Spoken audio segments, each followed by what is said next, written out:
Okay, let's draw text frame with the text tool. So you start with the text tool and click and drag while holding the shift key, so that's a perfect square. You release the button of the mouse and then you release the shift key, and then you have a text frame.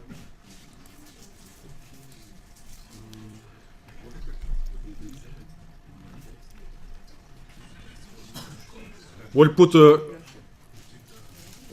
background, a color background. So when you have the text frame selected with the black arrow, you should have the fill swatch on the foreground. Here. And you will go into the swatches panel, window color swatches.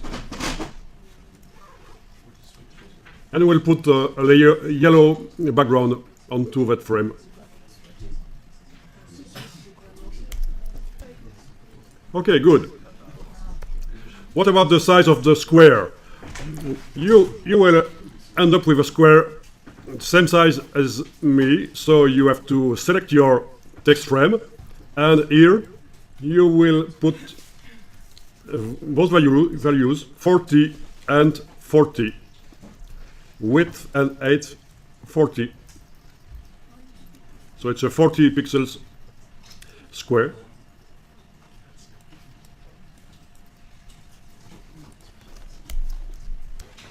Okay, we will convert this square into a circle.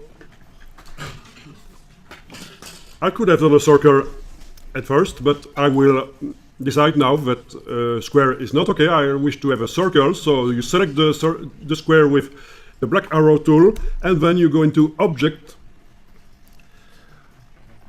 Convert Shape to Ellipse. Object, Convert Shape, Ellipse.